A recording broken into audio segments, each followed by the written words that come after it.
It's a sad day for Europe's climate clowns, as Germany's Supreme Court rules that potentially $840 billion in government slush funds are unlawful.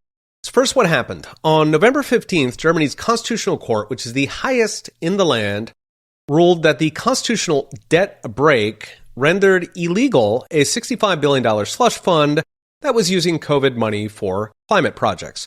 The ruling could threaten dozens of similar mechanisms, 29 in all, funding everything from crony semiconductor subsidies to crony climate subsidies to the war in Ukraine. In all, $840 billion of government spending could be at issue, which is equivalent to $4.6 trillion scaled to the U.S. This has now thrown the budget into disarray, with the ruling coalition, quote, freezing public spending for the rest of the year. The background here is that Germany has strict debt limits that were imposed after the 2008 crisis to calm the hard money German public that their government won't hyperinflate the money again.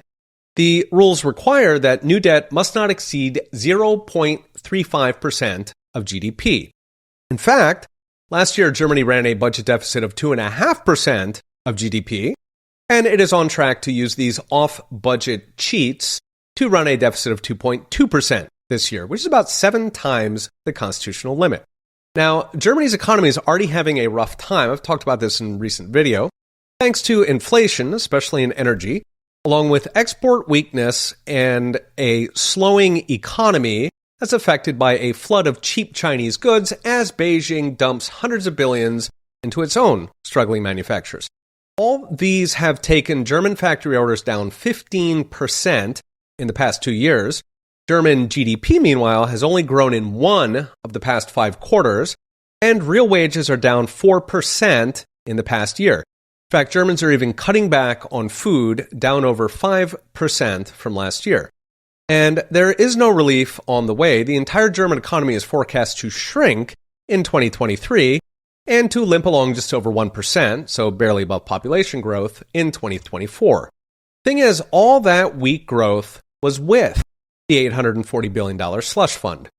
So cutting it off could put Germany into even deeper recession. Of course, given a big chunk of that 840 was for the precise climate restrictions that are shrinking the German economy, in the long run it could be a good thing, but in the short run it's going to hurt.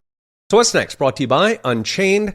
What's next is, given Germany's ruling socialists' ongoing obsession with the climate scam, they will most likely restore the climate spending, taking it from something with weaker lobbyists. In theory, they could raise taxes, but that's a last resort given one of the coalition parties is the pro-business Free Democrats. In other words, that could break the governing coalition. Or, of course, they could always fight dirty. There's a loophole in the debt limit for, quote, exceptional emergency or natural disaster.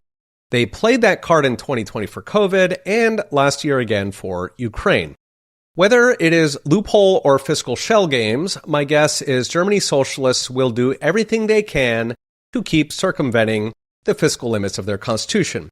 We'll see whether Germany's so-called traffic light coalition of socialist and pro-business parties can survive, but I'm guessing whatever they come up with will come out of the hide of Germany's dwindling industrial base.